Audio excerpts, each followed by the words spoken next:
And then we have dinner, and I'm delighted to see that our dinner speaker was able to make it. Our dinner speaker is Dr. Robert Truog, who is one of our ethicists. He is also chairman of our, or no, I guess he's not chairman of our Human Subjects Committee, but he's chairman of Harvard University's Embryonic Stem Cell Research Oversight Committee, which was something that the National Academy of Sciences suggested. And so Bob is going to talk to us tonight at dinner about why we don't need an Embryonic Stem Cell Research Oversight Committee, now that he's been chairing one for a while. Before we break up, I want to kind of give a little pep talk to the fact that as this field grows, what we need to do as a community is we're going to have to make either a Northeastern or a New England or something community of stem cell scientists, because there's absolutely, I don't think there's any way to compete with California's $300 million a year. And although I am thrilled that they have that much money for research in California, because we're all going to learn much from that, I think the only way that we can really, as a group, is to try to keep having meetings like this as sort of multi-state, cross-institutional meetings. And I really want to promote collaborations. I'm delighted that Millipore decided to support us because we have our own, the fact that Millipore is here gives us some of the advantages of the fact that most of those companies were in California. So I would just like to have you, when you go to dinner tonight, sit with somebody that you don't know, that you think that you might like to be able to collaborate with, so that as these collaborations grow, we can actually develop an infrastructure for exchange of ideas and materials. And at some point, we're all going to have stem cell banks. Millipore graciously sent us some really nice bags. These are, I think, designed for speakers, and they have lots of information in them. And I don't have very many, but I am told by Stephen that if anybody wants one of these and doesn't get one, all you have to do is write to Millipore, and they'll ship them to you at some point. I don't know if our speakers want to carry these around on airplanes, but you can certainly look in them and see what kind of information there is that might be of value to you. This is all their interesting products. They've developed a lot of animal-free products and a lot of very newly and chemically defined culture media just for stem cell work. So thank you very much. We have a short happy hour with a little more food, and then we'll have dinner at 6 o'clock. Thank you, Anne, for the kind invitation, the introduction. I regret taking you away from the conversations that I know everyone was enjoying. In the spirit of disclosures, I need to disclose to you that I'm not a scientist. I'm a physician. I work in a pediatric intensive care unit at Children's Hospital. I take care of very sick children. But what I know about stem cell science is pretty much what I know from the New York Times. So if I say something really stupid, please forgive me, but also let me know so that I will not embarrass myself in the same way in the future. How many of you have had to interact with an ESCRO committee in the research that you do? So actually not that many of you. So I guess that most of you are probably more at the bench stage. So this may not seem to be quite as provocative a title to you, Why We Don't Need ESCROs. At least one friend of mine told me that this would be a very inappropriate talk that could get me into a lot of trouble. And I think maybe some of you who interact more will perceive that. I meant it, I guess, in one sense, to be a little bit provocative, just because it's a dinner talk, and that's what people do. But even more seriously, I think that this question is a way of getting us to look at whether ESCROs really do offer any value added, as Anne was talking about. Or if they're just another bureaucratic layer, which the way bureaucracies tend to be, is more likely than not just going to continue to grow and to multiply. So I'd like to look a little bit at what ESCROs do and what they might contribute. Anne said I just recently took over the committee. Actually, I've been chair for almost a couple of years now. So really? Time flies, yeah. Oh my God. Yeah. Okay, so let's start here with the statement from the National Academy of Sciences. This is the main guidelines that we operate off of. What do they say ESCROs should do? ESCROs should provide local oversight of all issues related to derivation and research use of HES cell lines. So derivation and use. So I'd like to tease those out a little bit. Many issues of derivation are clearly already covered by our current IRB system. So the IRBs are committees that protect human subjects. And much of this is absolutely routine to IRBs. So things like asking, did both gamete donors provide voluntary and informed consent? That's a requirement. There was some debate for a while as to whether anonymous sperm donors should be included in that. We now think that they should. Asking the question, have the donors imposed restrictions on the research that they will permit?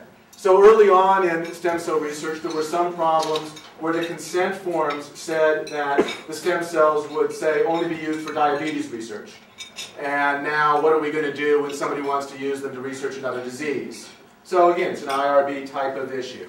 Have the donors waived their rights to any commercial or financial interest? That's very important, so they don't come back and sue you 20 years later for all the money that you've made off of their cells. Did the donors consent to maintenance of links between the cells and their clinical data? An important point to keep track of. Some people do, some people don't. But these are all things that IRBs just do routinely. We don't need ESCROs for this. Something that we've talked a lot about is compensation of women to be egg donors. So this came up today in the discussion of the research in Russia. There's a program in the United Kingdom, as I understand, the egg sharing program, where women will get discounts on their IVF treatment if they agree to donate some of their eggs, the same idea. And we debate this as if it was some sort of a new thing that came along with stem cells. But in fact, IRBs have dealt for decades, really, or at least, maybe not decades, but a long time, with how do you compensate volunteers who choose to take risks for research. It's not new at all. You have volunteers who are willing to have a bone marrow biopsy, volunteers who are willing to have other invasive procedures, a colonoscopy, whatever, and IRBs have dealt with how do you pay somebody to take on these risks and discomforts. But we act like it was something that just came along with stem cells. I don't think that we really ought to even be debating it. We ought to leave questions like this to the experts. Reproductive cloning isn't really an issue of stem cells, but I think this is one that IRBs could handle if they were asked to.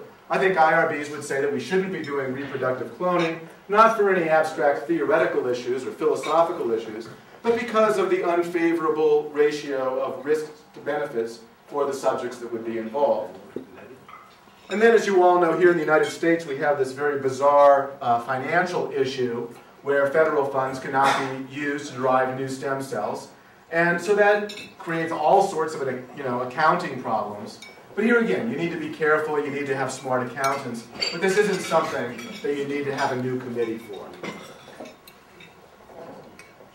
Where people really thought we needed to have a new committee was around what they saw as the core ideological or philosophical or religious issues having to do with stem cell work.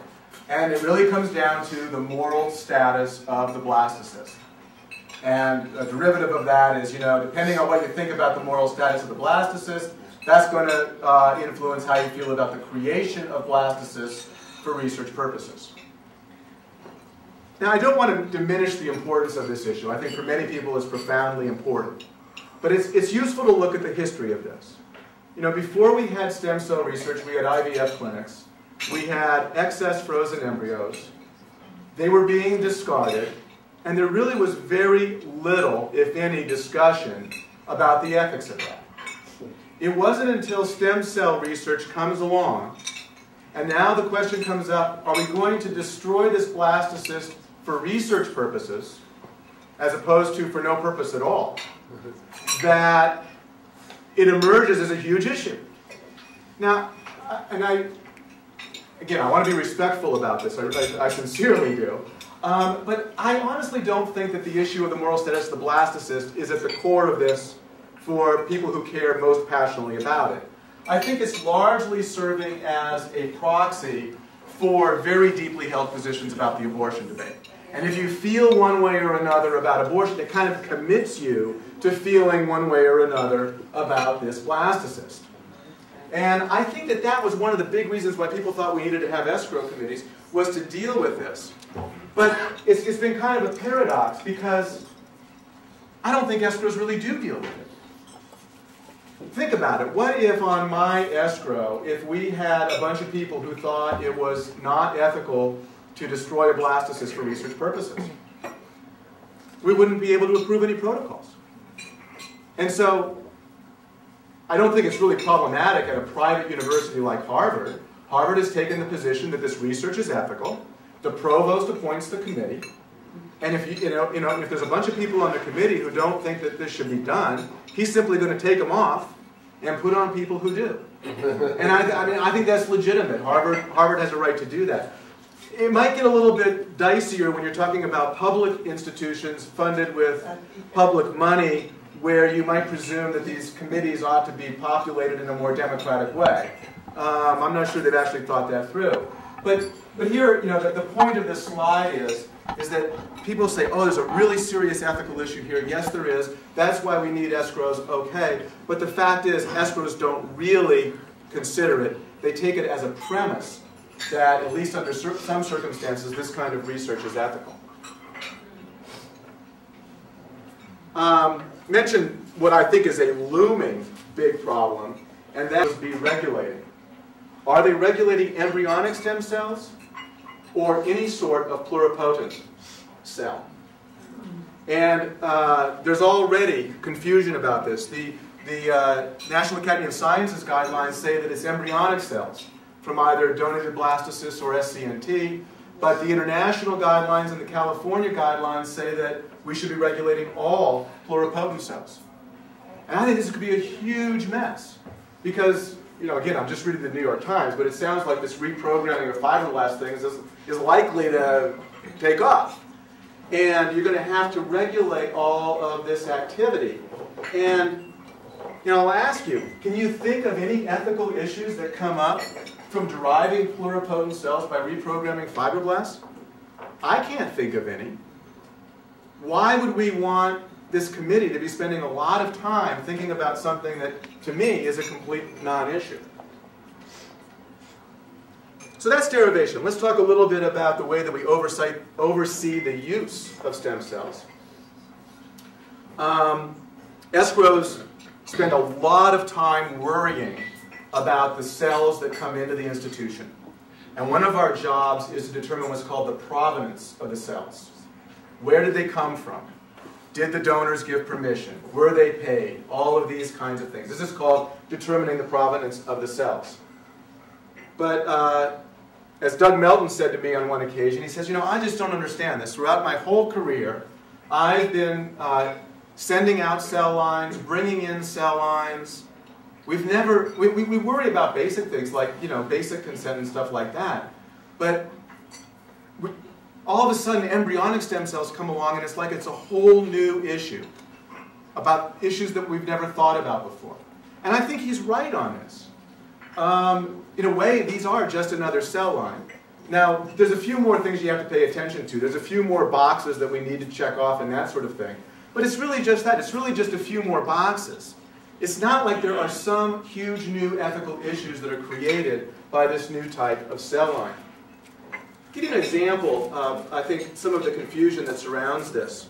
I was at a stem cell meeting last summer, and there was a chairman of an ESCRO committee who was talking about this case where they were importing some neural stem cells from Asia.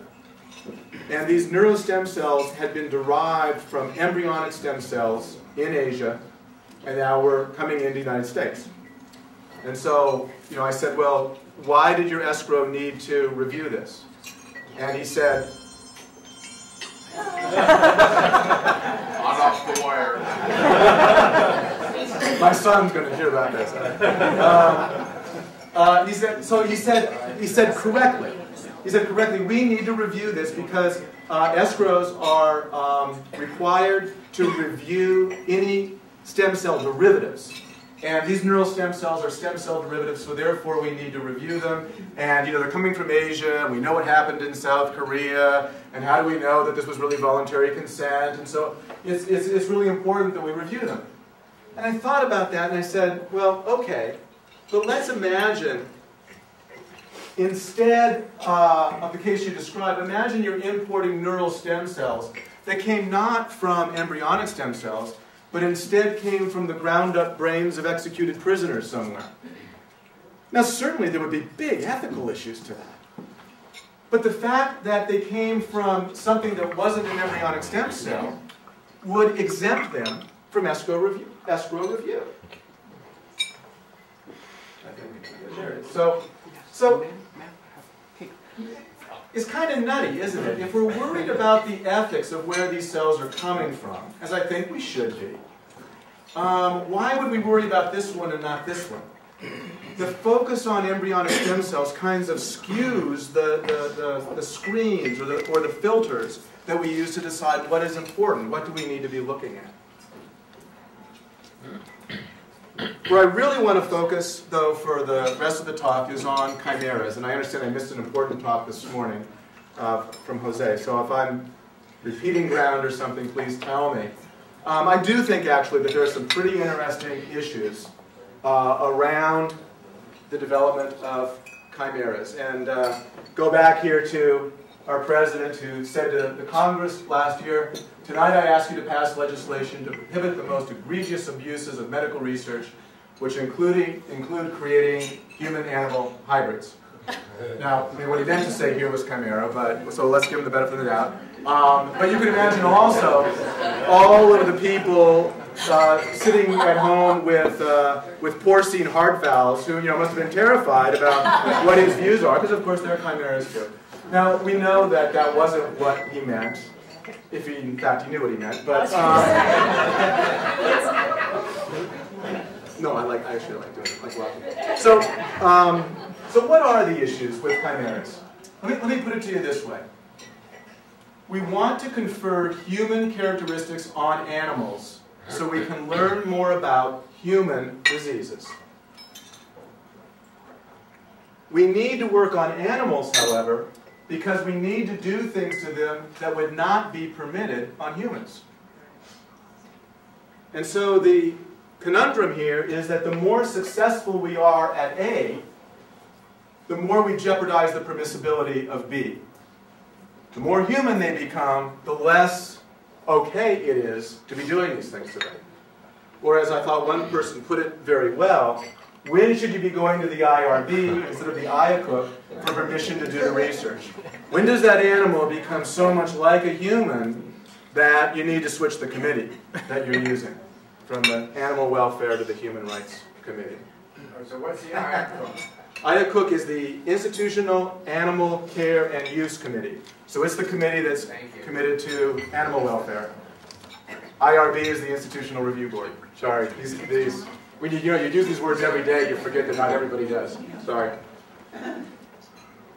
Okay, so what's the problem with chimeras? I'm going to cover some of this briefly. Literally, books have been written about this. I'm going to just mention two of the arguments against the creation of chimeras. The first one is that they violate species boundaries. Again, there's a lot more to be said about this than I'm going to say. I'm going to dismiss it rather quickly, rather unfairly, probably. But truthfully, the notion of fixed species boundaries is not supported in science or philosophy. And I like some of the work of Peter Singer, the Australian philosopher, in this regard, where he equates species exceptionalism with racism. In other words, what matters in how we treat another being are the attributes that that being has, not what species it comes from. And you see the analogy to racism. It's the attributes of the person, not the race, that determines the rights and the respect that they deserve. So, in a sentence, I'm sort of dismissing an argument that many people have spent a good part of their lives defending. The other one that gets pulled out is that chimeras violate human dignity.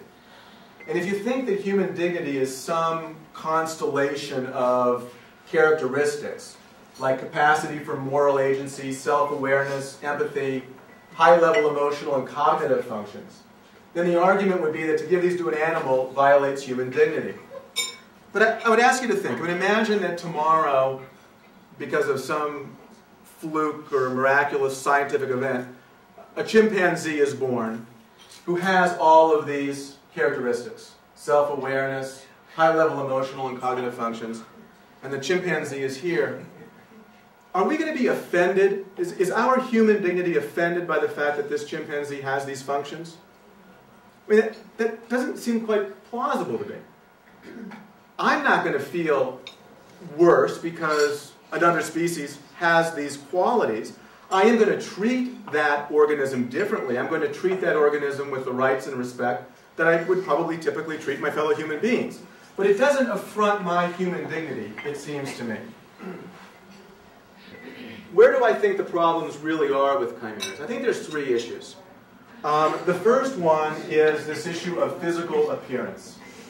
There's this yuck factor of when animals start to look like us. And so, I'm sure many of you know this is the Vacanti mouse, where I think it was bovine cartilage scaffolding was put under the mouse skin, and so they grew a human ear on the back of this mouse. I'll tell you an embarrassing little sidelight is that J. Vacanti, who was the person who invented this mouse, was a surgeon at Children's Hospital for many years. I did anesthesia for him. I took care of his patients in the ICU. I had no idea that he did this in his spare time. I just recently learned this. You know, I don't really think that this is an argument. I mean, I guess we could talk a lot about it. My own view is that we just have to get over this. You know what's funny about this Vacanti mouse? I was at a meeting with Bernie Lowe. Bernie Lowe is a very respected, well-respected ethicist at UC San Francisco. He chairs their ESCRO committee. And he said that if this protocol had come to him or his committee, he would not have approved it. So, you know, again, I'm kind of blowing past this, but there are thoughtful people who feel like this issue of appearance with chimeras is actually a very serious one. They look like Lowe. The second issue is the one of interbreeding, and you know, this is something that all the guidelines take seriously. You're not allowed to interbreed animals who may have human gametes.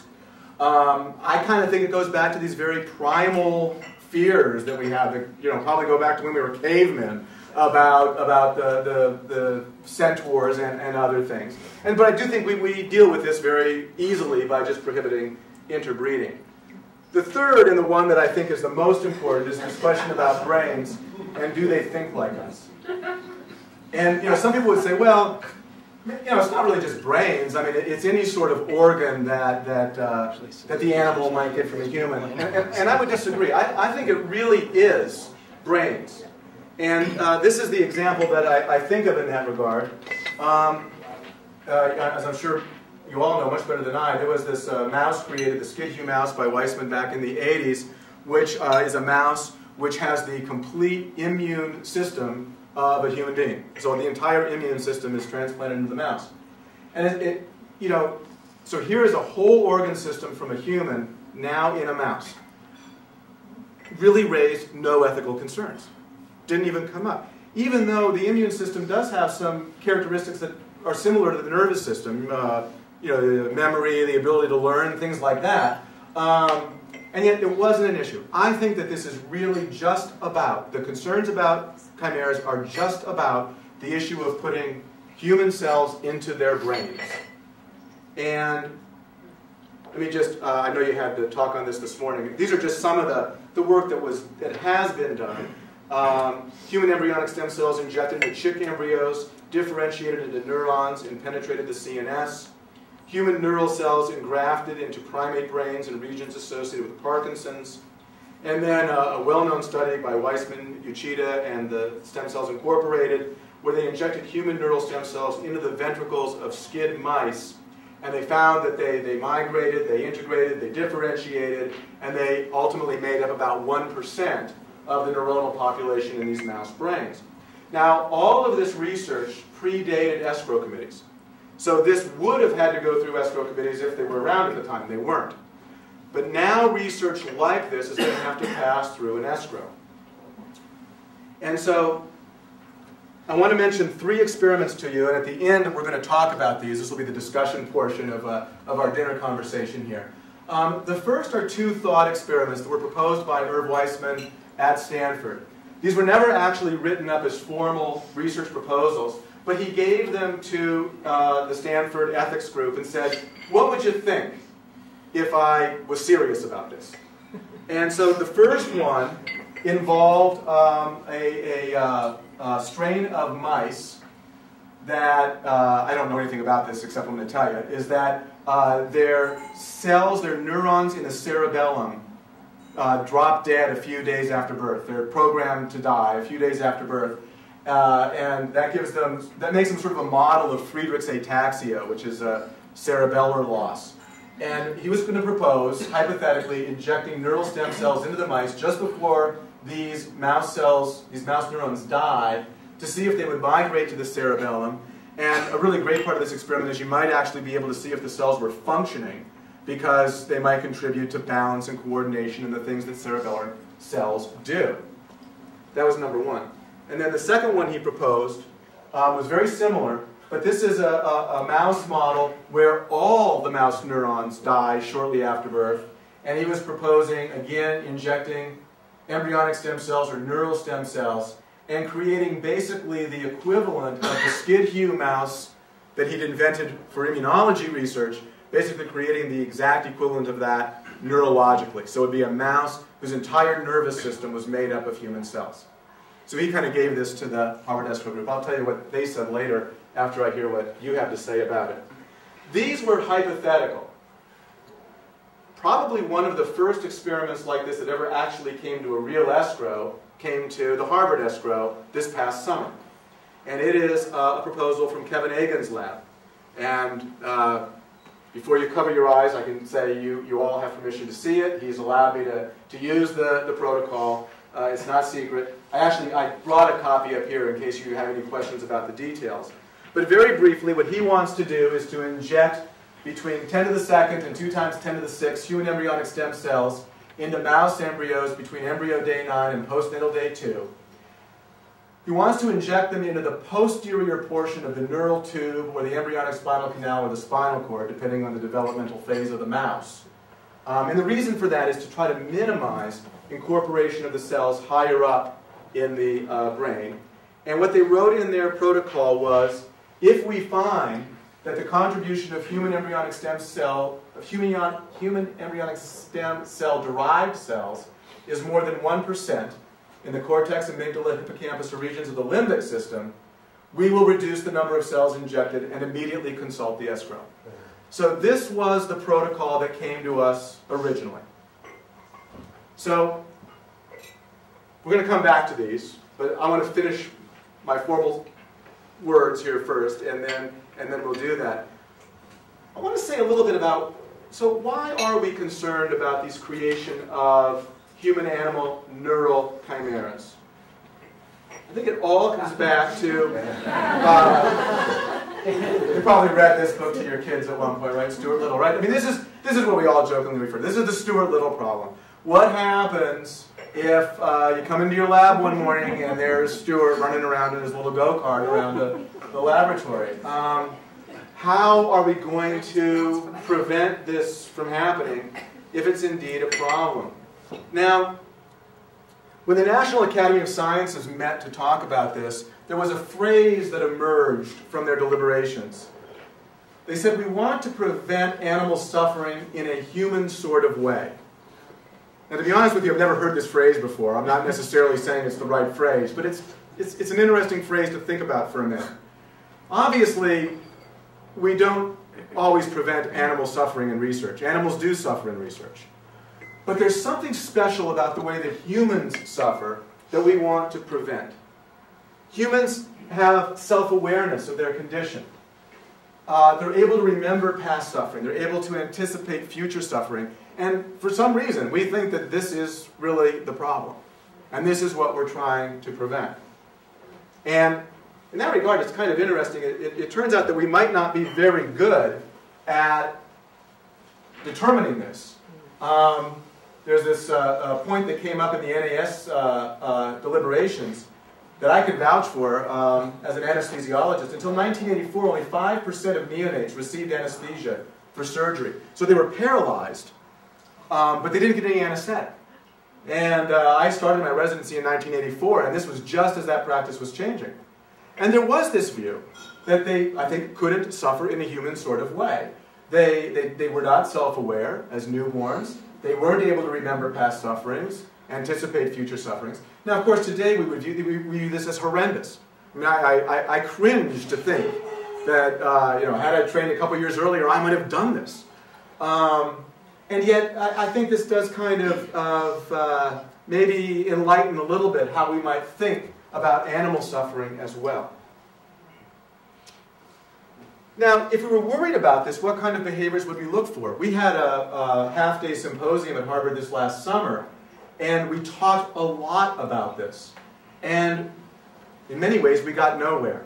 The chief veterinarian over at Mass General pointed out in his comments that given the industrialization of animal husbandry, as he put it, lab mice really completely lack normal mouse behaviors.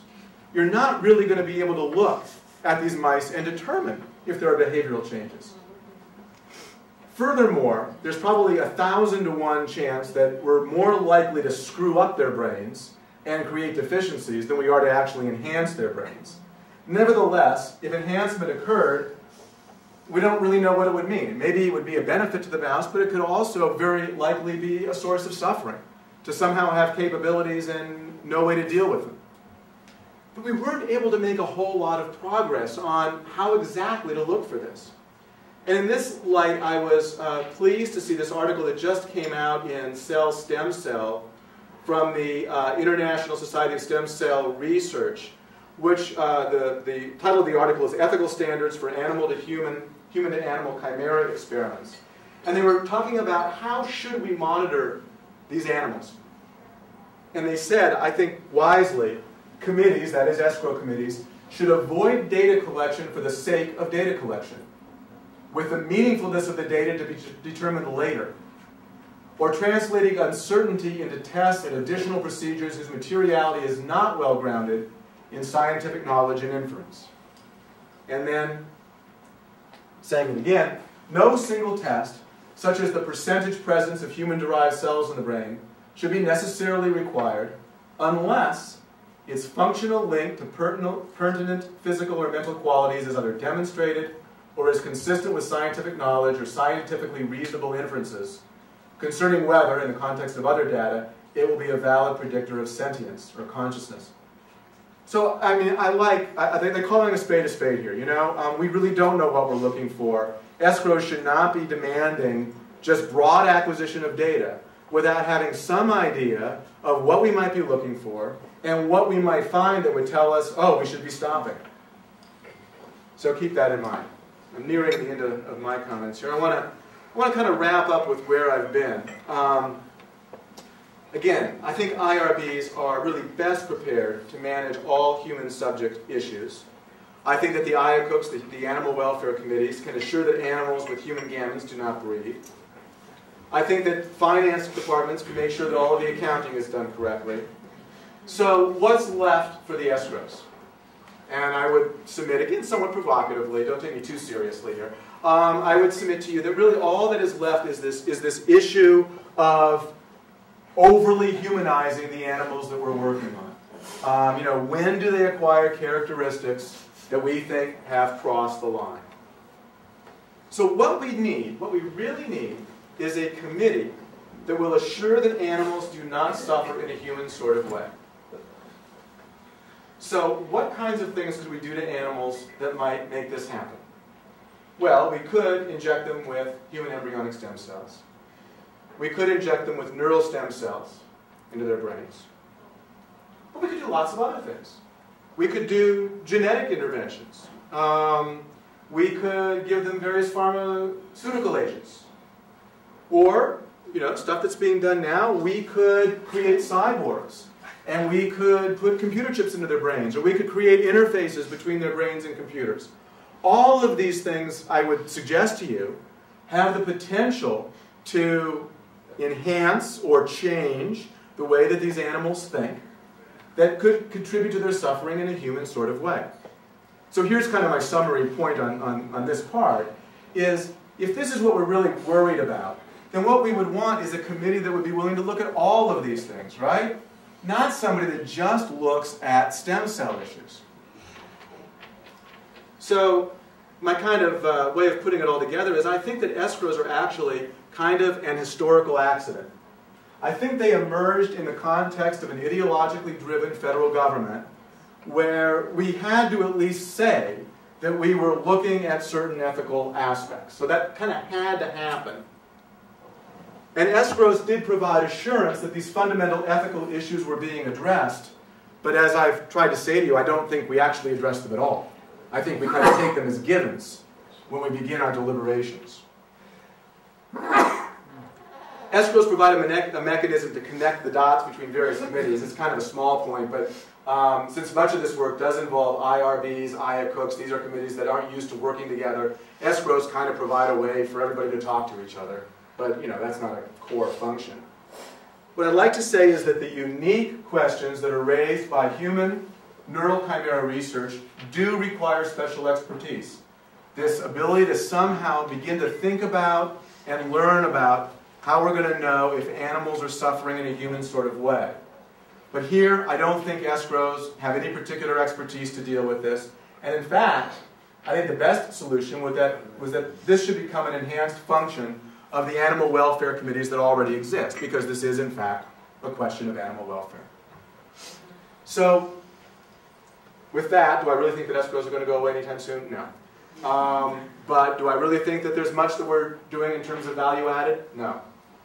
I do want, though, to turn this back to you for a little bit of discussion, because these were the cases that we struggled with this last summer. The first one was the actual case, but I think the other two are equally legitimate for discussion. So Kevin Egan's protocol to inject human embryonic stem cells into the caudal CNS of fetal and early postnatal mice.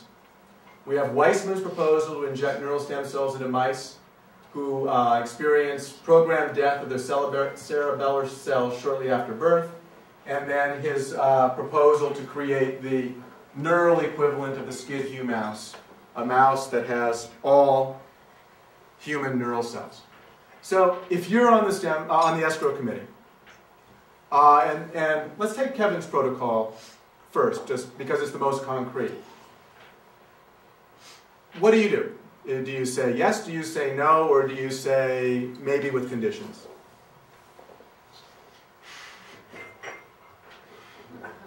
Yes. Please. Count the cells in the brain. What's that? Tell them not to count the cells. Don't count the cells in the brain. Okay, yeah, that's good. Because, well, yeah, it was interesting. The first proposal said, well, 1%. Where did 1% come from? It's a made-up number. You know, I mean, are you worried about 1%, 1%? Who knows? And how do you count them? That's gotta hurt. That would require the mouse not to live very long, right? If that's a concern. If you require that they count the brain cells that result, if the concern is that the mouse is going to go on to talk and use a computer, then that requirement would prohibit that. If he's going to use the computer, he's out. Can I ask a question? Yes, please. I'm so short I'm going to have to stand to do this. How different is a human brain cell from a mouse brain cell? Because I'm thinking a mouse head is only that big. So even if you took all these human cells and shoved them in there, Would you're they going to know make when a brain stop? that's that big. Yeah. How smart can it be? Good question. Well, but Alex the parrot died recently. And Alex was, they were imputing to him some sorts of higher mentality because he could speak. Higher mentality than even they would impute to some primates because they can't speak. And it doesn't seem possible that Alex the parrot was really smarter than some of Coco the ape. But because she could say something, because Alex could say something, we imputed some intelligence to the bird. In other words, how do you know that it's suffering like a human unless it can say something or somehow indicate to you that it is suffering like that? So Right. that seems to be a big issue, is just how does that get communicated to us that the animal is suffering? Other thoughts? It's architecture, not cellular. Okay. If it's the architecture of the mouse brain is significantly different than the human brain. So would you ask the researchers to monitor the architecture, and if the architecture began to have a more human look, then that would be a red flag? I would say that don't worry about it. And we're not mice. We have the differences between humans and mice is not at cellular level. It's at the architectural level. But And Steve, it is- how do you know that suffering isn't taking place? If that's the issue, maybe the organization is important for determining the suffering, but how do you know? How do you know that that's the case? But wouldn't that be like an in vitro culture of neural cells? I mean, can you torture them? Torture can you torture a neurosphere? Maybe I'm myopic, but I kind of see that experiment as basically the mouse is a bioreactor, and you're growing cells in its head. And what's the difference between doing that and doing it in a dish? And if I took a little needle and started messing with my cell culture, is it going to go, ah? I mean, Unless you can hear it, no. how do you define whether it's in, whatever. That's the point, if I understand the facts of this correctly. I mean, these stem cells, they differentiate into neurons, and also but into neurons that make sense for the place in the brain. You know, they're site-specific differentiation. They're forming axonal connections. Now, what that means, I don't know. And if somebody else understands the science better, please straighten me out. But so it's not just like it's a petri dish. I mean, they're looking like they're trying to function in a brain. Right, but to Yes. get back to the comment, Steve's comment, or somebody's comment, will they suffer like a human now because they have human neurons? And so what I'm saying is human neurons in a dish versus human neurons in a mouse head. I mean, so how do you? The neurons themselves don't think. They Right. It's some, I don't know. Now we're getting really into philosophy, but it's something else. But Yes, all through your talk, you've taken the attitude that I interpret. You've taken the attitude that humans are separate from other animals.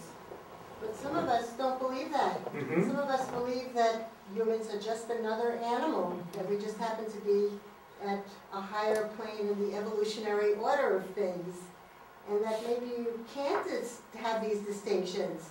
For instance, anybody that's had a dog knows that that dog has all of those things that you mentioned: empathy, sorrow, ability to anticipate that something bad's going to happen again.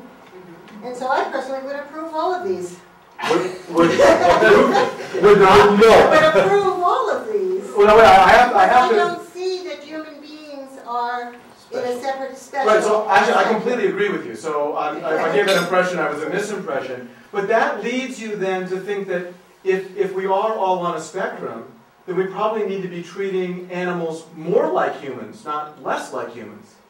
Yes. And that would mean that much of this research should not be done. No. Yes. No. No, That doesn't hold. we have more research on humans. Okay. Yes, please. I was quite surprised you picked up Singer, who uses the argument of similarities between animals and humans to say we shouldn't do research on animals. Yes, that's right. Right, whereas I think probably almost everybody in this room thinks that actually we should have a sliding scale based on cognitive ability and our appreciation of, measurement and detectability of suffering. And in fact, it's actually formally that way in most, certainly in the UK, that there are things you're allowed to do on so-called lower species because they're lower species. Yeah. And But Peter Singer would agree with that. Okay, so he's sort of shifted over the years, I know. But, Okay, yeah, so I mean, I think mice are probably less sentient than well, certainly less sentient than dogs, right? Yeah. And less sentient than humans. And we're all, suffering is, we all suffer a little from time to time. So why not let the mice do the main suffering for the higher cause? And therefore, why not say yes to all of these? And because the suffering experienced by the mouse does not rise to the level that we should. It just hasn't got enough brain to do it with. Right, but of course the whole point of these experiments is that could change. And you don't think that the chance of that is significant? No. No. I have a different question. So maybe a little twist to this. I'm trying to rephrase my point before. If you were to remove a human brain from a patient and you could keep it alive, is that a person? Is it my brain? Well, there's a famous philosophical article about the brain in the vat. I mean, so people have thought a lot about that. So there's no soundbite answer to you. But So even if you could make a mini human brain in a mouse, even if it worked when it was small, it's kind of the same question, isn't it? Well, we're not asking if the mouse becomes a person. We're just asking if now it can suffer in a way that we think is wrong. Well, then the brain that you're keeping alive could suffer too, but Sure. you wouldn't know it. Okay. Well, but I think what he's saying is important. Is how do you know if it can't, unless it can communicate to you that it's suffering? How would you know? How would you know it's suffering? Okay, that's good. That's the brain of that. Alex the parrot could say things that people thought were sentient, but a monkey doesn't have the vocal cords. Does that mean the monkey doesn't suffer? So it's a matter really of finding out how do you measure the suffering of another animal. And what's the answer to that? I do not. It's all anthropomorphic. You ESCRO have all committees. you. Yes, please. Well, everyone seems to be talking about cognitive issues. There was no argument that anesthesia is needed for, as you said, an animal that's being operated on. So why don't we start with something very simple, like saying measuring the physical pain that the animal might be feeling, and not trying to figure out cognitive suffering. How in the world can you measure cognitive suffering? How would you measure physical pain? You do a PET Well, there scan are in the pain center. We say Let's remove the physical pain is a place to start. Well, some people have talked about measuring like adrenal hormones and things like that. Sure. There's no way to measure physical pain that I know of. Yeah, And but you can measure the responses, so...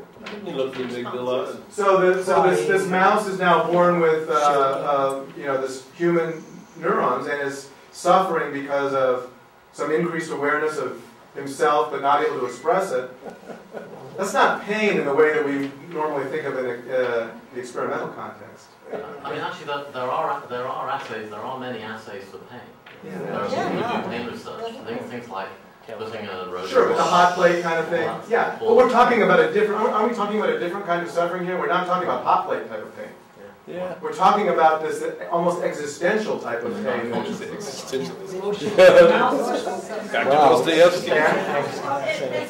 Bob knows, I actually thought about this problem a very long time, and was at first, I didn't like the whole 1% thing. I didn't think we ought to figure out, what percentage of human neurons we were going to be comfortable with.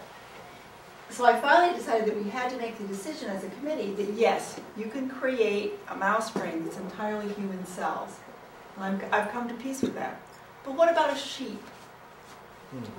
What kind of, do we just stop at mice?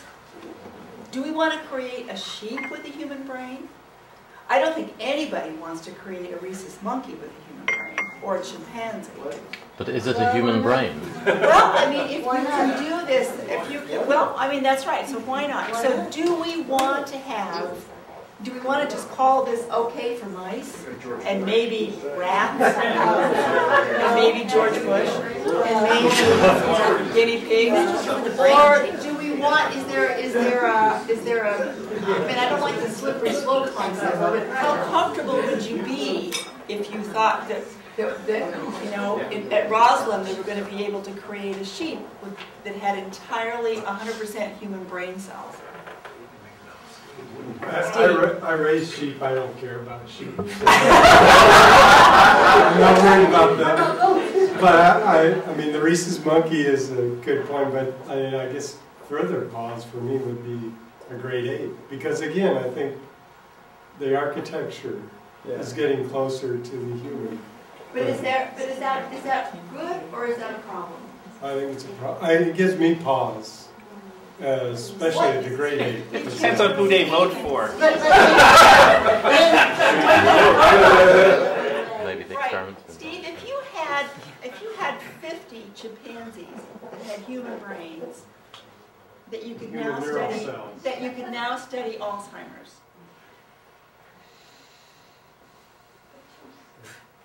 I didn't say I was against it. Cool. Yes. Well, I would come from the utilitarian approach, and I think you have to look at each proposal with their objective in mind. So, what are we going to learn from all this? Is it worth it? And if it is worth it, go with it. If you come to the point where the chimp or the sheep resembles like a handicapped person, that then is not able to sign a consent form, then you should stop. Well, I mean, I like the spirit of what you said, but of course, the reason why we have these review boards is because there are limits to what we should do, even for research that is very worth it. I mean, we won't allow research to happen on people, even if it would cure some diseases, because it infringes upon what we should be subjecting them to.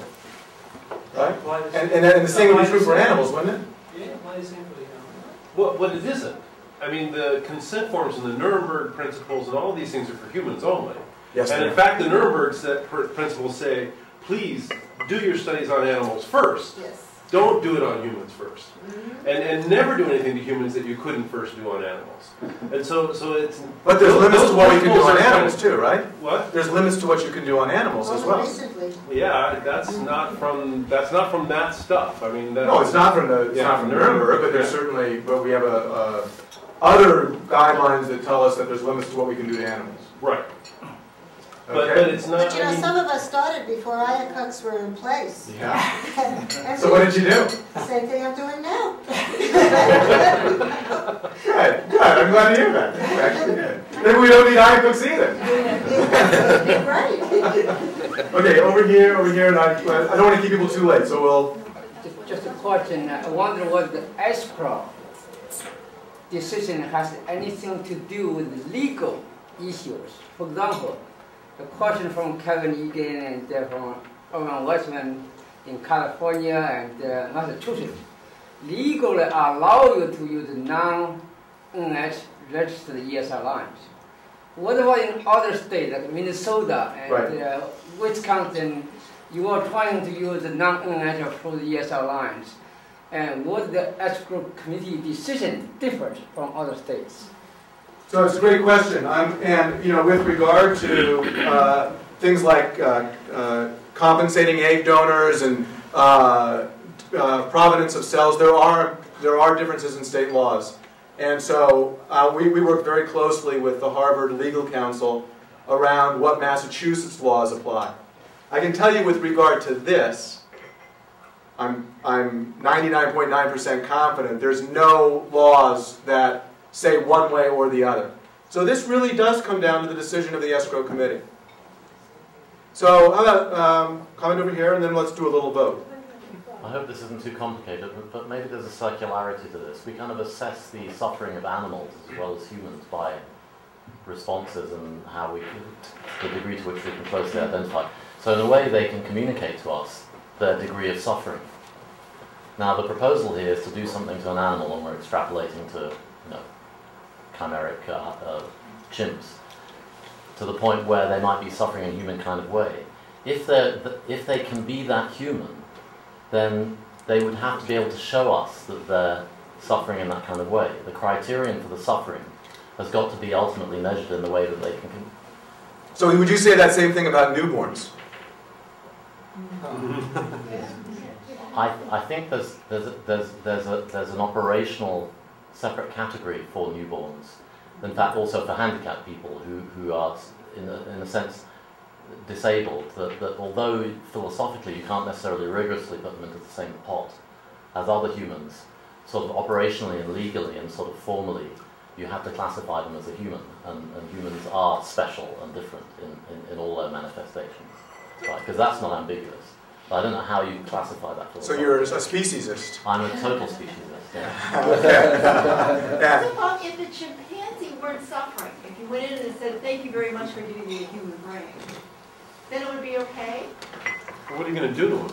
As long as you don't torture it, why not? I mean, I'm gonna just do an throwing this experiment out. So on it. now it's Find not suffering, torture. it's fine, it's delighted. Right. Okay. And I Now he wants to vote. No, but then Then where you bring stuff. you've created a model for Alzheimer's, but now you As long want to as do it's stuff. not suffering in any way, it's all okay. I think research would then go to the IRB, right? It wouldn't go to the IRB. I mean, that's the Fit point. yourself in that. When it says good That's the morning. point. Okay, well now, let me ask you, we'll close up here, it's getting late, it's a long day. How many, so we'll have, for simplicity, we'll have three options. How many would say, let's just take Kevin's experiment, why don't we?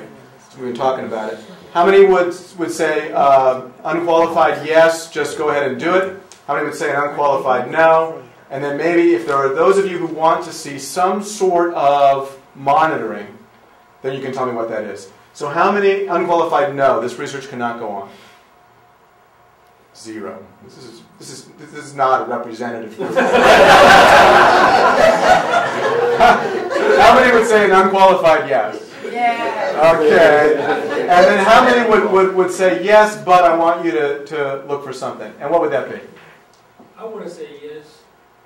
Actually, I know I want to say yes because I know what he's looking at. I know what the experiment is. But if I were not knowing, I would like to say yes. But first, I'd like to make sure that the experiment is worthwhile. So the research is worth doing? Yeah. Okay, good. And was there another qualified yes? Yeah. What's about tumors? It's a word. Tumors. Right. Tell me more. Well, I'm going to get tumors if you put the cells inside. Ah, okay. That would affect, you think, the ethical permissibility of the work, or is that just an interesting scientific finding? No, it's ethical. Because? Well, the answer would be different. The answer to the question would be different depending on whether or not you were expecting to get tumors. Okay. Hold on, I interpreted that he's going to inject neural cells. Neural cells. No, I'm sorry, no, HES cells. Oh, then I'm with Ian. Then I just changed my mind. Is there a way that you can explain this to me that I can understand? If there's going to be tumor formation, that would change the ethics of the research? That's just a bad experiment. No, you don't know before you inject. It depends why. I'm not saying it's a bad experiment. All of the research must be now the idea is that Right, and so ultimately what he wants to do is he wants to get cells for spinal muscular atrophy. it won't work. It's time to go back to the beginning and do it again. It's Okay. failed. Okay, all right. Any other comments on that?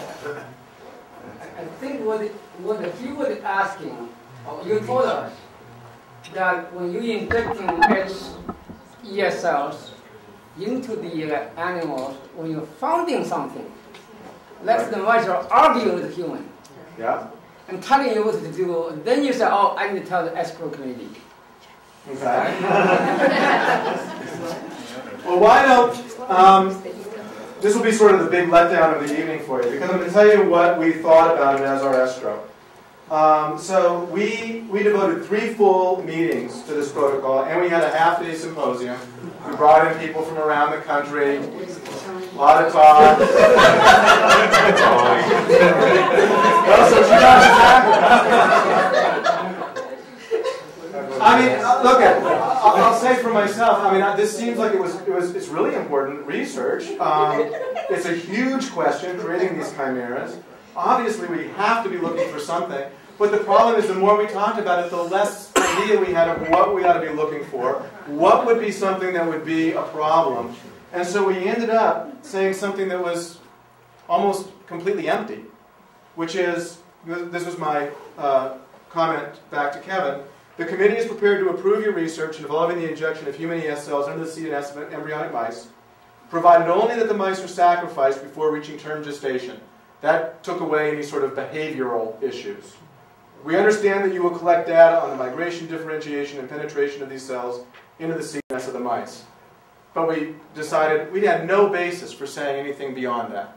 Essentially, do the work, report on what you find, and we'll just have to see where this goes. It was such an exercise in futility for me, and I think contributed to my kind of somewhat jaundiced views about how much ESCROs really have to contribute at this time. So, Any last comments, or we can? This is my son again. Sorry. We're almost done. Go through the next two Weissman protocols. You mean to go Let's back vote to? on those. Yeah. Oh, you mean when you want to vote on this? Yeah. Oh, you think that would be different? I don't know. Okay, so you want to just do? I mean, the one that sort of is the skid hue. Let's do that one. Okay, so this will be a mouse that ends up with 100% human neurons. Let's do the same thing. Yes, no, and monitor. So how many would say this should not be done? Period. Great. Wow, there's somebody out there. Okay. I'll come back to you in a second. How many would say absolutely yes? Just do it, and it's just science. It's just science. Okay, and then how many would say yes, but you have to report to us on something? Oh, a lot of people. Well, I won't go all the way around. So we want to volunteer with what they think we ought to be looking for? Yes? Well, I think, you wouldn't do the experiment and not try and look at what the mice are like, behaviorally, right? So they're going to do that anyway. Probably going to do that anyway for scientific reasons, right? So, that's my feeling, because you're not really asking for a lot by saying that. But in a way, it's very different if a regulatory committee says, I want you to do this, versus you're doing it because it's good science. The regulatory committee is sort of implying that if you find something, that would be a problem. Yeah? I mean, Marty? I doubt that you'll get much human function in the brain the size of the mouse. Okay. But the mouse didn't bother me, but Anne's analogy to if it was a sheep, or if it was a chimp, or then it starts to bother me. And I guess I'm a speciesist in there, but I'm by the time you get to a size large enough to get a human architecture where you potentially got sentience in there, Okay. Does this, all of these grants go to the animals as well, do they? Yes, they do. England, what was their decision? They basically deferred all the Chimera issues to the ESCRO committee. I mean, I was chairman of the Harvard Medical School ICOT committee for several years. And I'm sure there would be, the committee would require that all of these things were monitored. So reporting back every 3 months or so. Right. Yeah, and they wouldn't try to get into, but one thing it does, all of these things injecting cells, the issue of tumors comes up. And they usually specify that if you see a tumor and it gets bigger than, say, 1/2 inch across, that animal must be killed. Interesting. Okay. All right. Sense sort of a restlessness. Maybe it's about time for us to wrap up. Anne, you want to finish the evening? Or? Thank you very much, Bob.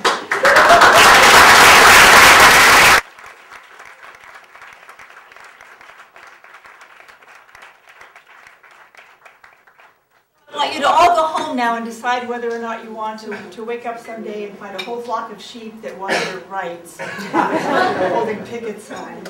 It isn't going to bother Steve, but I think it's going to bother me. And thank you so much. We've had a wonderful day. I'm glad you all could make it, and I want to thank Dr. Truog, who just had spinal surgery about 2 weeks ago. And he's decided to come out tonight anyway, even after his laminectomy. So.